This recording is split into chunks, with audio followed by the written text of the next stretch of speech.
រកម៉ែម្ដាយស្ទុំថ្នមបំពេនាងមេបញ្ចុកដងអាសូមម៉ែទ្រាំដេកលើភ្លើងក្តៅមកម៉ែអមស្រមើម៉ែនៅតែទ្រាំ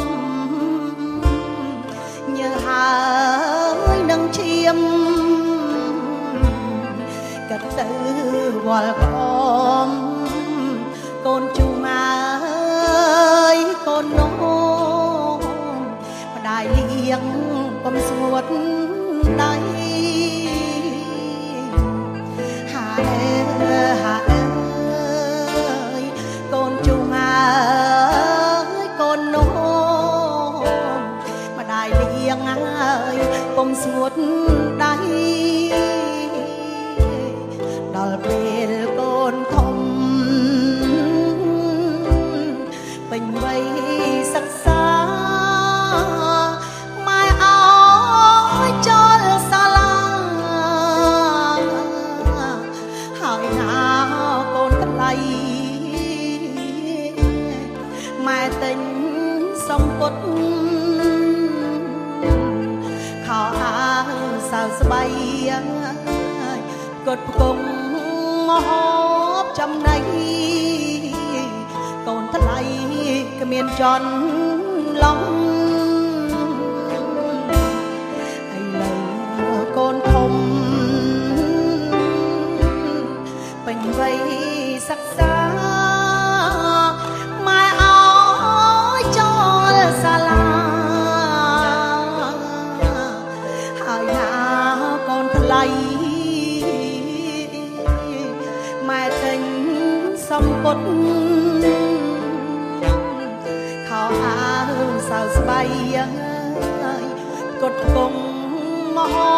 បចំណៃកូនថ្លៃគ្មានចន់ឡងហើយកត់ផ្គង់អើយកូនថ្លៃមិនហើយមានចន់ឡង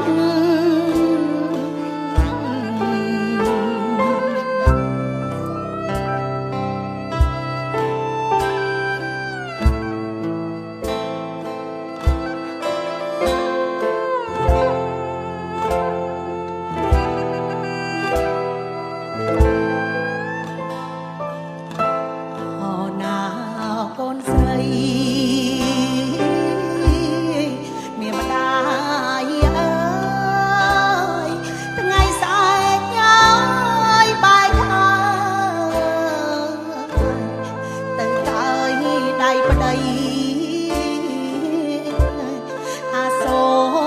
កូនណាស់មិនតាន់យល់ន័យស្អែកទៅអើយតាមប្តីឃ្លាតពីម្ដាយ